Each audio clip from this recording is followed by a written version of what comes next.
Welcome to JTV news.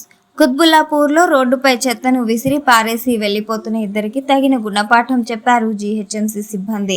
చెత్త వేయకుండా రాత్రి అంతా సిబ్బంది కాపలా కాస్తూనే ఉన్నారు. అయినా ఇలా చదువుకున్న వారి రోడ్లను కంపుమయం చేస్తున్నారు. ఇదే విధంగా కఠినంగా వ్యవహరిస్తే అందరూ చెత్తను ఇళ్ల ముందుకు వచ్చే ఆటోలో వేస్తారు.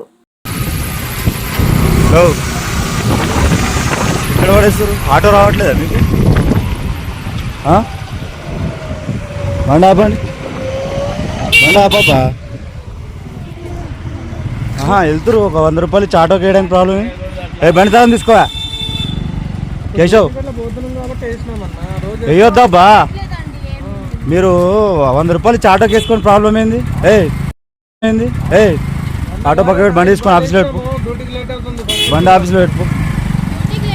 లేట్ కానీ ఒకరోజు లేట్ అయితే ప్రాబ్లం ఏంది? 100 రూపాయలు ఇచ్చి ఆటోకి వేయడానికి ప్రాబ్లం ఏంది?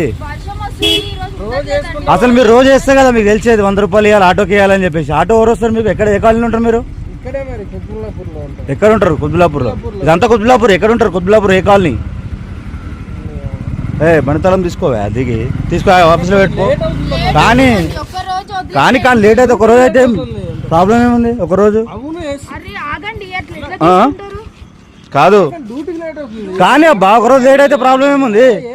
ఇప్పుడు ఆడ మా వాళ్ళు ఇప్పుడు ఒక్క నిమిషం ఉండండి. నైట్ వరకు 1 గంట వరకు ఆడ మనుషులు ఉన్నారు. కాలు 1 గంట లేరు అంతే. ఇప్పుడు మీరు వచ్చి చెత్త వేస్తారు. 100 రూపాయలు చేయడానికి ప్రాబ్లం ఏముంది? మీరు ఒక్కరే, మీలాంటి వాళ్ళే చదువుకున్న వాళ్ళే వేస్తారు. ఆడ చదువుకున్న వాళ్ళు మంచిగా ఆటోకి వేస్తారు. అట్లా కాదు, అట్లా చెత్త వేయద్దు కదా బయట. ఆఫీస్లో బండి పెట్టేసి కానండి. ఆమెను పంపించేయండి, మీరు ఉండండి. మేడం పంపించేయండి. పెనాల్టీ కట్టేసి వెళ్ళండి ఆఫీస్లో.